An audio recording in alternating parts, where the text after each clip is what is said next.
the floor? No more? Yes, Ruben Tirado, Speed.ph. Yeah. Nalalapit na po kasi yung South Asian Games, which will be the first multisport, major multisport event under your watch. So, ano po yung plano ninyo po, and ano po siguro po yung measure na maging successful ng event?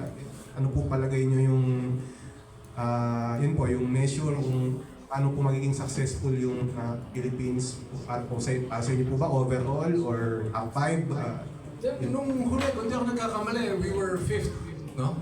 We were fifth. So the best measure is, kaya mo ba talunin yung panglima?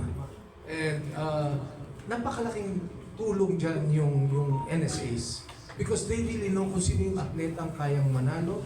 At alam nila kung paano yung positioning dyan.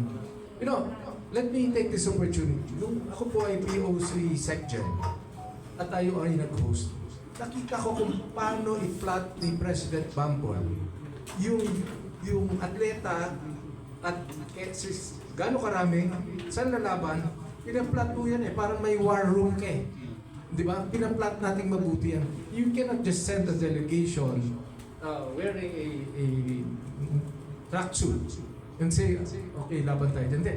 Hining strategy po yan So what is that strategy? I think yun yung gagawin natin when we talk to the NSAs, when we talk to the Philippine Olympic Committee. How can we improve that fifth place finish this coming Southeast Asian Games in Thailand? Di ba? Malapit na po yan. Di ba? Tapos Nagoya na. Tapos Los Angeles na.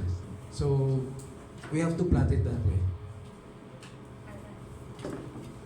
Chairman po. Ayun po sir, bilang you have the connections din po with the MVPSF, siguro how will that be an advantage to you po, lalo na the PSC's, one of the PSC's main objective po is yung nurturing grassroots din po.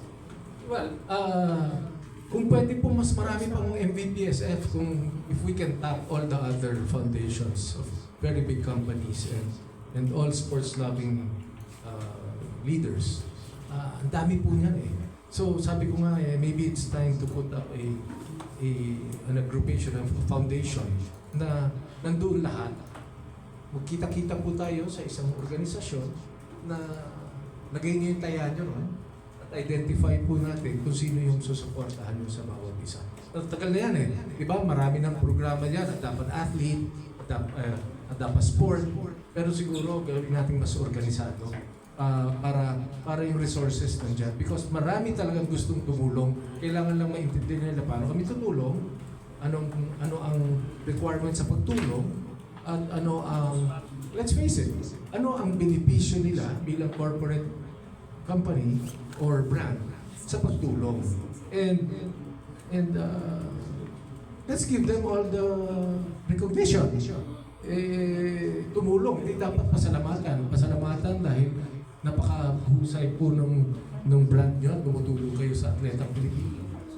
Paano po yun, parang isang organization po na parang ipupull lahat po ng resources ng lahat? Tingnan niyo po yung pinag-aaralan ko po mabuti ngayon yung ginawa nila sa PDRF. Nandun po ang Ayala, nandun po ang MVP Group, nandun po ang San Miguel, nandun po sila lahat. And lahat sila tumutulong sa isang aspeto. I think we can do the same for Philippines. Thank you po. Chairman, last question. Si Coach Yeng Diao, na ipanalo niya yung kaso ng 5% na dapat na makukuha ng PSC sa PAGCOR. Pero hanggang ngayon po yata, hindi pa gumagulong yung dapat na mapuntang budget ng para sa sports. Given yung time mo ngayon, ano yung magiging plano mo, considering na kailangan mong kausapin yung presidente para ma-implement itong makukuhang budget ng sports? Yes, of course. Kaibigan natin si Coach Yeng. As a matter of fact, I vividly remember when he won that. Tinext ko siya kagad. Sabi ko, maraming salamat sa ginawa mo sa Philippine sports. Alam mo, lahat po yan, coordination lang yan. Lahat yan, pagbigay ng kortesiya sa tamang ahensya. I've done that. As a matter of fact, nag-reach out na po ako kay Chairman Alteco para makapag-ugnayan sa kanya kung paano na natin masisimulan yung pagtulong ng Philippine Amusements and Gaming Corporation sa PSC. As I've said, kung may desisyon na yung Korte Suprema, ibig sabihin po, go through the process. Go through the process po. And it will not be given to you naman po na hindi mo ini-explain sa kanila kung anong programa mo. And of course, alam naman po natin, sino bang ayaw tumulong sa sports? And so ako po, I'm really confident that once we sit down with the chairman and the board of directors of PAGCOR, and of course with the blessing of Malacanang, nandiyan na po yan, it's just a matter of time. Thank you, Chairman. Okay, so thank you so much, Chairman Pato, for gracing our PSA forum on your first day as Chairman of the Philippine Sports Commission. Last na lang, message to all the Filipino athletes and Philippine sports community in general. Tuloy po nyo, sa lahat ng mga atleta, tuloy po nyo yung pag-ensayo, tuloy nyo po yung talagang sakripisyo para sa bayan. Hindi naman namin kayo talagang mapapasalamatan na basta salita lang kung paano kami makakasuporta sa tamang suporta, sa tamang panahon, sa mabilis na panahon. Yun ang pinaka-importante. And, we can only do that if we all work together. We can only do that if we are one team PSC. We can only do that if we have the support of media to communicate, to encourage these people na tama yung ginagawa niya, tuloy-tuloy nyo lang. Ang pangako ko lang naman po sa inyo is that lahat tayo kailangan magsama-sama to strategize how to make this Philippine sports more effective and para mas maraming gintong mapanalunan sa Olympics. Mahirap naman yan sabihin kung ilan yan, paano yan, kailan yan.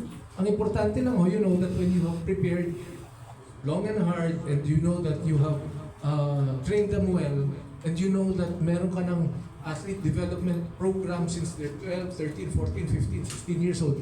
Doon po yan papunta wala namang shortcut dyan Di ba? So yung resources na meron tayo, pag ginamit natin ng tama, and yung human resource na meron tayo, pag sinabi natin let's all work together, walang magdidetura, walang aatras, lahat tayo forward, it will happen. And I think I've proven that. I think we've known each other for the longest time. And I think alam nyo na kung gusto mong manalo sa sports, kailangan happy ka. Kung gusto mong manalo sa sports, kailangan wala kang masamang damdamin. Hindi ba? And para sa atin rin po yun, kasama ng mga media friends. So again, let me take this opportunity. Let's make this fun. Let's make this work. Diba? And dito lang po ako, walang pinagbago sa palayaw ko, patu pa rin. Patu pa rin. Kahit chairman yan, president yan, executive director, pato is pato. And let's all have fun together. Huwag niyo po, hindi niyo, sinuportahan niyo ako ng matagal na panahon. Huwag niyo akong ilalaglag. Kaya ko sabihin niya kasi mga kaibigan ko kayo. Pero I mean it from the bottom of my heart. So, thank you very much. Maraming salamat po, Chairman John Patrick Gregorio. Pato. We are with you. You are right. If you do it right, you won't go wrong. So we are with you and God bless you. Isang bansa, isang bangka. Maraming salamat po. This has been your PSA Sports Forum. God bless everyone. Thank you. Thank you.